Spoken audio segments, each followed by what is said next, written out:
Ryan Fitzpatrick. You can see him Amazon Prime Video Thursday night analyst.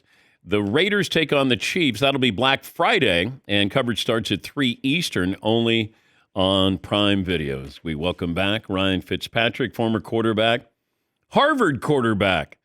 Wait, do people mention that? Doesn't seem like they go, oh, Ryan Fitzpatrick, he went to Harvard.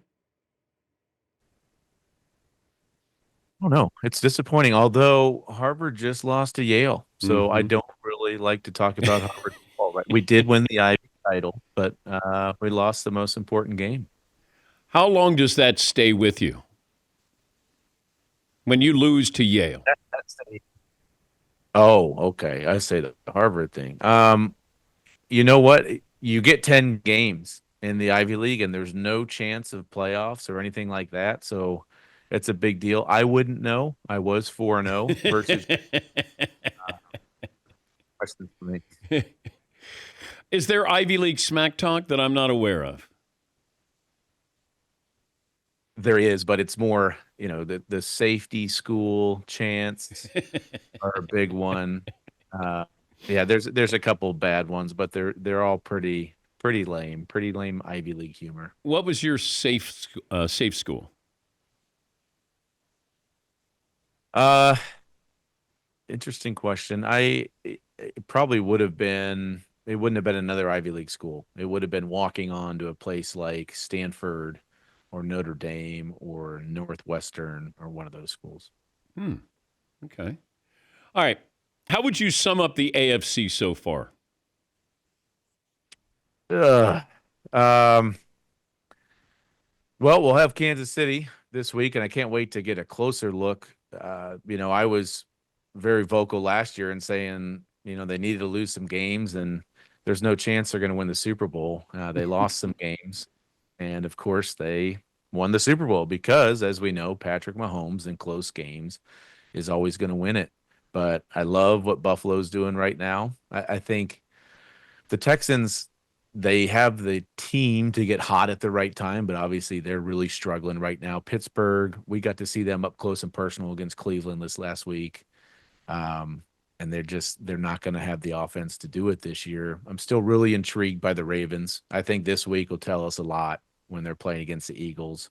And then the Chargers, it's just a very specific way that they have to win football games, which is good for playoff football, but I just don't think they're going to be able to put the pieces together this year on offense. All right. State of the NFC.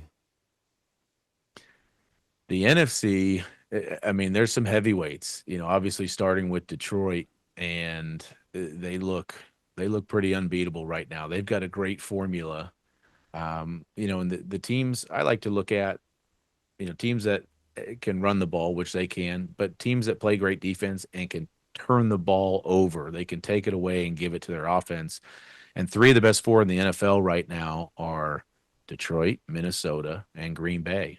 I think the Eagles, we got a close look at them against the Commanders, and they can win games in a lot of different ways, just like Detroit can. They can score with anybody, they can play great defense.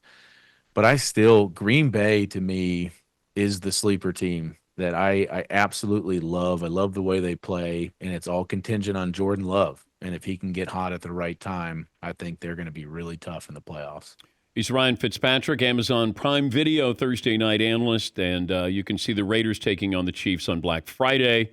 Their coverage starts at 3 Eastern, only on Prime Video.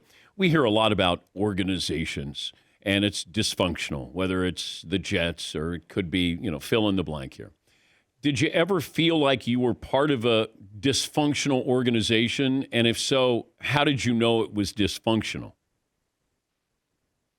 Well, I would say that was pretty much my career. Yeah, I don't know if it was me or just the places I just decided to go. But yeah, I think when you have great organizations, then you really start to notice and feel how bad the other ones were. When I was in Tennessee, it wasn't great. Um, when I was with the Jets, it actually wasn't bad, and we've seen the way that's played out these last 2 years. But Houston for me was a good one. Houston, when I got there, saw the way that it was run, the way that they cared for their players. That was one that made me realize maybe some of the ones I'd had in the past weren't great. Coming up, my first two teams were St. Louis and Cincinnati. And so you don't know any better until you get somewhere else. But I also had a really bad stretch. Everywhere I went, the owner died shortly thereafter. I mean, it was not a good Georgia Frontier, unfortunately. Then we had Ralph Wilson, then we had Bud Adams, then we had McNair, and it was just a long list. I started looking at myself like it must be me, but thankfully the last few have survived. Wow. That's some black humor there. That's dark humor there. Yeah, yeah. Damn. Do you imagine, a coach says, hey, you know what? We could always bring in Ryan Fitzpatrick. And the owner goes, no, no, no, no. We can't bring him in. No, no. Usually said that for different reasons, but yeah. If you had an MVP vote, who would get it?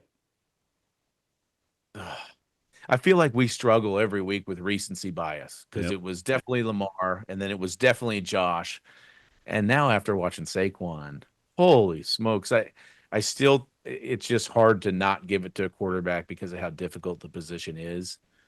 So right now, my vote is Josh Allen, but he's going to have to beat Detroit. If he doesn't beat Detroit, then he's not going to have a chance at the MVP. What's it like now? You go through your career trying not to say something. Now you're employed to say something, and now your words have meaning, and now people hear it, players hear it.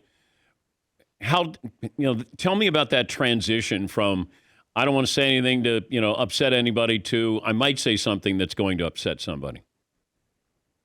Yeah, I think as long as it's rooted in the truth, I've kind of come to terms with it's not a bad thing to speak your mind if it's rooted in the truth. Now, if you've got a personal vendetta and you're going after somebody, which I think Belichick has been awesome to listen to. He has been so refreshing and his knowledge and everything he says, but I feel like sometimes there's a different angle that he's playing with some of the comments that he makes about certain people. I think as long as it's rooted in truth, then it's okay. That I haven't had a problem with it at all. Then there's other situations. I have a very unique perspective. So Daniel Jones, for example, that's something that I live. And I wasn't a franchise quarterback for 6 seasons, but I had those little spurts where I was franchise quarterback. I did get benched. I did have to go into work the next day. So stuff like that becomes easy for me to talk about because of the perspective that I had and some of that experience that I can share with everybody. Okay, go back to Belichick. What's the angle that he's playing? Well, I think that some of his comments on Mayo were Heavy-handed? little heavy-handed, Okay. maybe because of the way it ended there and how their relationship was at the end. But there's some stuff you can read through the lines a little bit. He says so many things, but he doesn't say them in a loud way. We're so used to broadcasters now. Hot take, and I'm going to say it loudly. There's nothing loud about Belichick, so you kind of miss what he's saying, or because of how he's saying it. But there's the thing I love about him is there's purpose behind everything that he says. Like you said, it's not for the hot take, it's not for the views. There's a purpose behind every little thing that he says. And most of it rooted in truth, some of it rooted in vengeance. But I have enjoyed, and he's been everywhere, but I've enjoyed listening to him a lot. Did you ask him what was the game plan when you faced me? When he was facing you? Like, I'd be curious. Tell me what the book was on me from Belichick's eyes. Yeah, I mean, I think I know the book. I played him 14 times. It was essentially let's make this guy make mistakes. We're going to make him beat us, play tight coverage, take away your best receiver, whether, it was Brandon Marshall when I was there or Devontae Parker. But I had some really bad memories versus them. I mean, playing against New England when they were rolling, and then I've had some good ones too. 3 different places.